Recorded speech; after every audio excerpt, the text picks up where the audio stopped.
Hi, this is Janet, and welcome to Launch for Life's Easy Peasy series.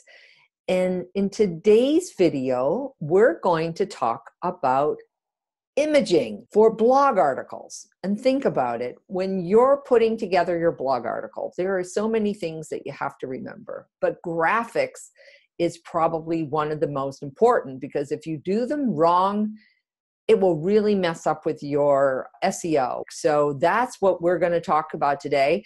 And I'm going to turn it over to Jillian, and she's going to give you the step-by-step instructions. But I'm going to tell you, hang on till the end, because we have a surprise for you at the end. So with that, Jillian, I'm going to turn our optimizing your blog images over to you. Okay, so it's fun. You get two of us for the price of one today, so that's kind of fun. So we're going to just jump right in. So I'm going to go ahead and I'm going to share my screen. And we're going to talk about creating these wonderful images that go with your blog posts. So for instance, if I was looking at this one here, I like this guy. He's so happy. So if we go to this blog post and we look at this image, so we want to create an image that's optimized. And when you optimize your images, what you're doing is you're getting the correct size image and you're having it compressed so that it does not make your web page load slow. Because if your web page is slow, away they'll go. People bounce. They don't want web pages that take forever to load up. So this is really, really important. So what we're going to do is find out, how do you take a great big image, like if you were using your iPhone or something and you take a great big image, how do we make it nice and small that it fits nicely on your page, and how we compress it so that it loads quickly. So those are two things that you have to do when you optimize your image.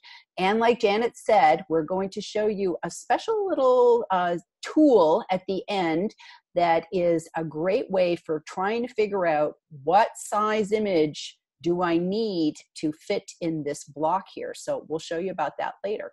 So let's hop over and have a look at our images. So Janet and I went on a trip in the fall, and we went to Antelope Canyon, and we went on a cruise, and we did all sorts of fun things. We combined work and play. And I'm going to just pull up this picture of us. So here's an awesome picture when we went to Antelope Canyon. Do you remember that, Janet? This is a great picture. I love this picture. And we look so happy, and look at that beautiful blue sky. Blue sky, red rocks. Like, it just doesn't get prettier than this. This is up in Antelope Canyon in northern Arizona. So this is a big picture. So how do I know this? Well, let's have a look at it. Okay, so if I right click and I get info, and I'm using a Mac, so if you're using Windows, you'll have to improvise. But here is where I find out on a Mac what size my picture is. So there's two sizes to pictures. Number one is the actual physical dimensions, sort of the length times width. So the dimensions of this photo are 1280 by 960. And then the second dimension is, how big a file is it in? And you're basically looking at what's called the KB. And the rule, which stands for kilobytes. And the rule of thumb is, you always want to have your images below 100 KB. Otherwise, they're just going to take a long time to like pop up and load so people can see them on their computers, and worse, on their phones. Big images on phones are like an absolute no-no, because you're just eating away people's data.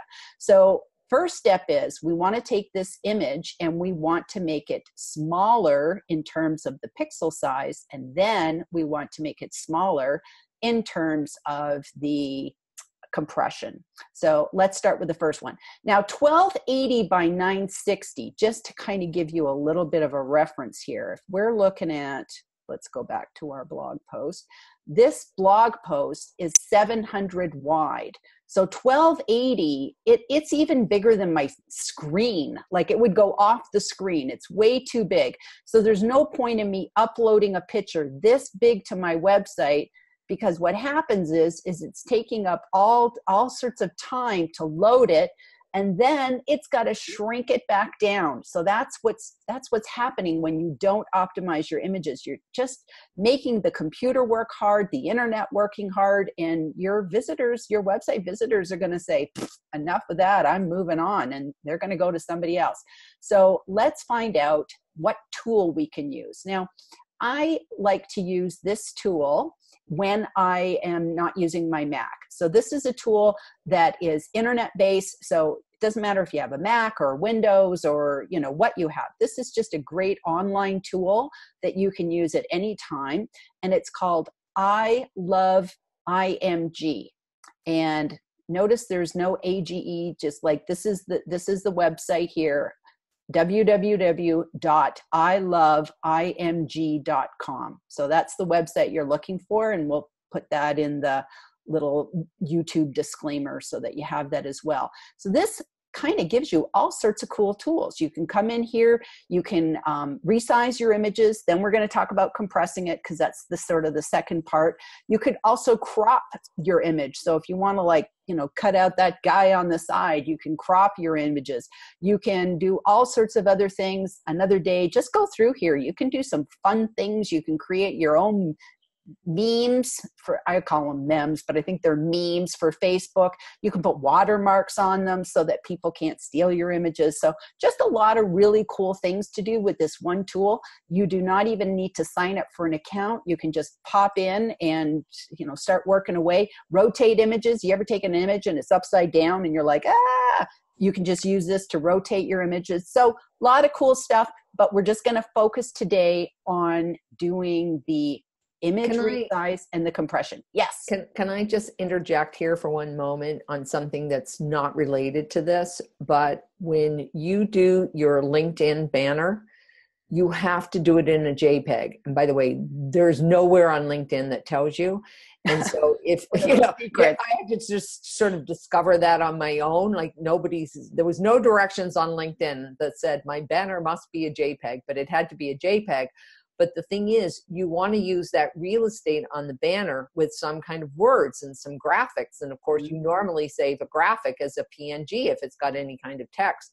So you could build it somewhere else and then just convert it to a JPEG here, and then upload it that way up to LinkedIn. And then you've got your header with all your fun stuff on top. Just thought I would mention that. That's great. A lot of people, that's a LinkedIn tip, and also a way of creating a LinkedIn JPEG file. And that's a good tip too, Janet, because whenever you can, if you can take something and make it a JPEG, it's going to be a smaller file anyway. So if you have PNGs that you can turn into JPEGs, usually the rule of thumb is that if it has to be a PNG if you're going to have a transparent background. So whatever your image, if it has some sort of transparency, you got to leave it as PNG. And sometimes, writing looks a little goofy if you put it to JPEG, but with something like LinkedIn, I guess you have to, there's nothing else you can do. So here's that converter tool right here. So bonus tip. Oh, wow. So many bonuses today. It's amazing. I'm sure we might even find a couple more. I'm sure. So get in here and play. This is a really cool place. And like I said, you don't even have to sign up for an account. So let's go ahead and resize our image. So I'm going to go ahead and click here. And this is so easy to use. It's just drag and drop, or just click, or whatever you want to do. So I'm going to go ahead and select my image, and here it is. And I'm going to go do this red rock one. So go ahead and I'll open that. And right now it's telling me it's 1280 by 960. And I want it for the top of the blog. So I know it needs to be 700. I can type 700. I can sit here and click the little down arrows too, but we'd be here all day. So I'm just going to do 700. And we know it needs to be 700 because that's what's in our blog. Yeah, that's that, Jillian. That's the tool we'll show you later. That's sort of the secret tool that I can we'll show you if you stay to the end of the video. We know we have sort of best practices, so we know that our blog images need to be 700. Our hero image has to be 1080 by 1080 wide. If we have 3 columns, we know they want to be 300 by 300. So we kind of already have that mapped out, but you as a website owner might not know what your images should be. So if you don't have the best practices, we use Divi, and Divi tells us exactly what we're supposed to use for WordPress. So it works out well for us. But for other people, it's guesswork. So that's why I'm going to show you the cool tool. So we know it wants to be 700. We don't care about the height. We just want to maintain the same aspect ratio. We don't want it to get skewed or anything like that. So we're going to leave that 525 alone. And all we need to do is click this big blue button that says Resize Images. And that was really hard. Yeah, really. It's like, oh my goodness. And look, I think you can save it to Google Drive. You can save it to Box, Dropbox, all sorts of places. So I'm just going to go ahead and download it. And there's my image. So let's have a look at it. So let's shut that one. And this should be my image here. So now let's just shut that down for a second. And I'm going to pop it in here. So this is resize, just so I can kind of keep it straight, because that's always the hard part. It's like, you know, you want to know, okay, which image? What was the old one? Which was the new one? Right. I've done that. I think I've done that sometimes where I've resized them and then popped the wrong one in after I've gone to all that trouble. Yeah, it's really hard to keep it in shape. So now we see our dimensions are 700 by 525. So we have totally resized our picture. So let's just kind of take a quick peek and compare them. So there is the original. And let's see if we still look as beautiful in the resized one. And oh, look at that. It got rid of all my wrinkles. But the hair is still as bad. I don't know. Well, it was a windy day. But you can see there's really, you can't really tell too much difference, except now it's smaller. So it's going to be more optimized for our blog post at the top of our blog post. Okay, so let us have a look and see. Yeah, so we really didn't lose anything by we did not lose anything by resizing it. So let's see now what our, because remember I said it's a two-step process. So now we know our image has the right dimensions, but how big is it? So before, do we remember what it was before? It was like 580 or something like that. It's now 50% smaller. But what did I say was the benchmark? 100, right? It has to be below 100. It's still too big. It's too big. So that means this is going to take a long time to load. And we don't want that, because we don't want people bouncing. Particularly on a phone, you know, because people could even be in an area where maybe they don't have great Wi-Fi, and then it's going to take them even longer. Absolutely. So we're going to go ahead now and look at this. It's so clever. It knows we use Divi. Isn't that amazing? Okay. So now we want to. That's those targeting pixels. Yes. We're going to have to do an SEO easy peasy on how that all works. Okay. So we have already resized our image. Now what we want to do is we want to compress the image. Oh, so this is the second step. This is the second step. And so all we have to do is select our image. And so we want the one that says resize. So do you see why it was always good practice to kind of rename things as you go along? Because otherwise I'd get here and go, oh, is it this one or this one? I don't know. And you should always resize before you compress. Yes, yes. Okay. Always do that first. So good tip, Janet. Okay, so there is our image. And all we have to do is click the button, compress image. Now we want to see what it does to the picture. So look at that. My image is now 70% smaller. So we went from 215 kilobytes to 64. So we are well below that 100 kilobyte threshold. So that is pretty awesome. So can I ask a question here? Sure. So when I'm on Pixabay and I, you know, because I'm using it for royalty-free pictures that I use for my blog articles, and I have a choice on the side of, you know, which size do I want? Should I pick a bigger one and then compress it and resize it, or should I already get one that's smaller? Well, you want it to be the same size or bigger than what you need. So if the choice is on Pixabay, if you're looking for an image that's 700 pixels wide and the choice on Pixabay is 600, it's too small. Get the bigger one and get the bigger compress it. one. That's what I was thinking. Right. That's why I wanted to know that, because I was never really sure. And so I would always try to go for the smaller one, but you're right. I might have gone too small. And then when you resize it up, now you're stretching it up. Better to go with the bigger one on Pixabay and then go back in and resize and compress after the fact.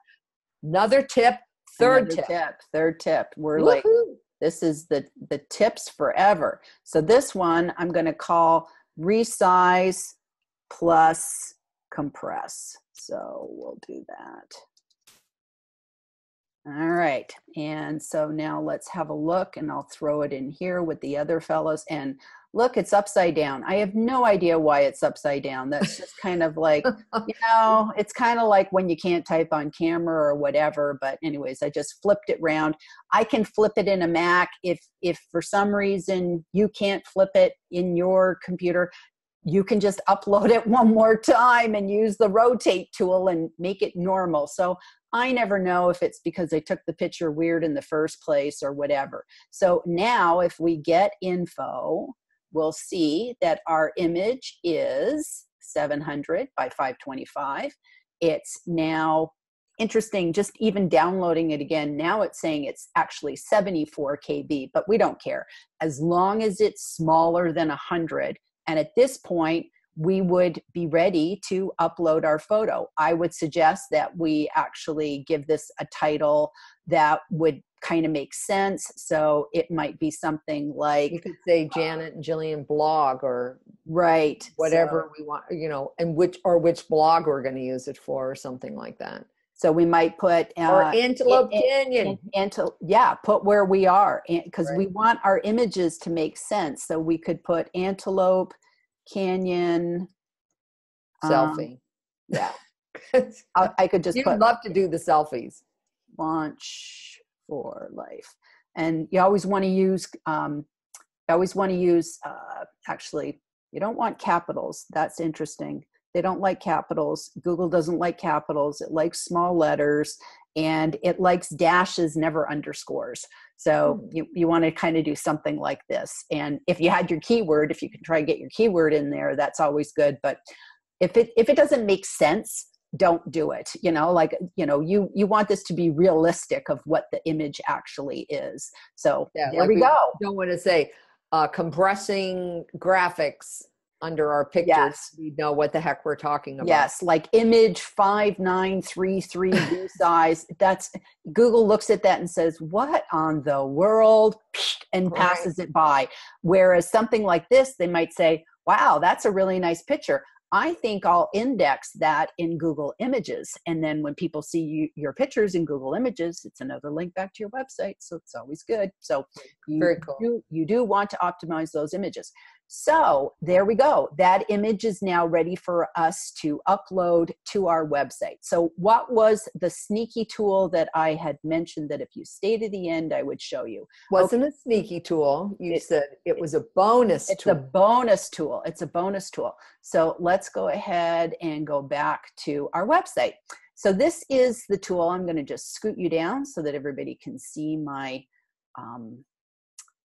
tool at the top. And you'll see that I have a Chrome extension. If you're not familiar with Chrome extensions are, first of all, always work in Chrome if you can, especially if you're an SEO person, because Google is Chrome. So you want to do everything that's Google.